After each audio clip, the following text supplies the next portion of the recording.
তোমরা সবাই চুপ করে আছো কেন? বলবে তো আমাকে। স্যার সব এমপ্লয়ীদের 1 বছরের মাইনে অ্যাডভান্স দিয়ে দিয়েছেন। যদি কোম্পানির কিছু হয় তাতেও যেন ওনারা বিপদে না পড়েন। সরি মা, কোম্পানি বিপদে পড়েছে। আমার ল্যাপটপ থেকে সমস্ত ডেটা ডিলিট হয়ে গেছে, কোথাও আর কিছু নেই।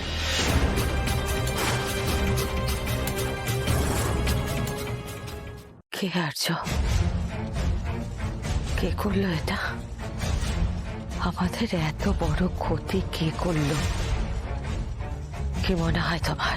জানি না মা, কে করেছে কিছু জানি না। তার আগে আমাদের এই লড়াইটা লড়তে হবে। কোর্টের সমন পৌঁছে গেছে অন্য কোম্পানিগুলোর থেকে। লড়াইটা আমাদের একটু আগে লড়ে নিতে হবে।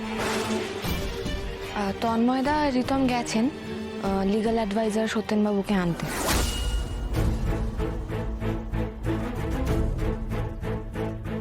আমি জানি তুমি পারবে আর্য, তুমি পারবে। তখনও তুমি পেরেছিলে। তখন বয়সটা তোমার অনেক কম ছিল, অভিজ্ঞতাও কম ছিল। তখন যদি পারো, এখন পারবে না এটা কখনো হয়? মায়ের মন কিন্তু ভুল বলে না। আমি বলছি, আর আমি বিশ্বাস করি যে তুমি পারবে। এই কোম্পানিকে আবার তুমি দাঁড় করাতে পারবে। আমি একটু ক্লান্ত হয়ে পড়েছি।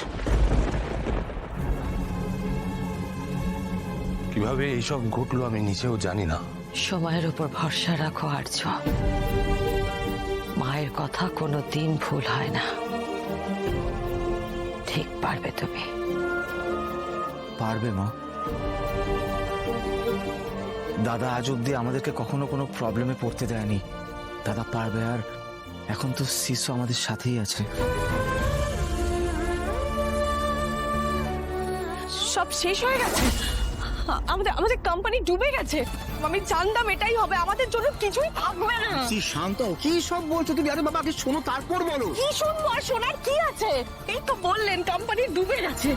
এই তো মাদার-ইন-ল দাঁড়িয়ে আছেন।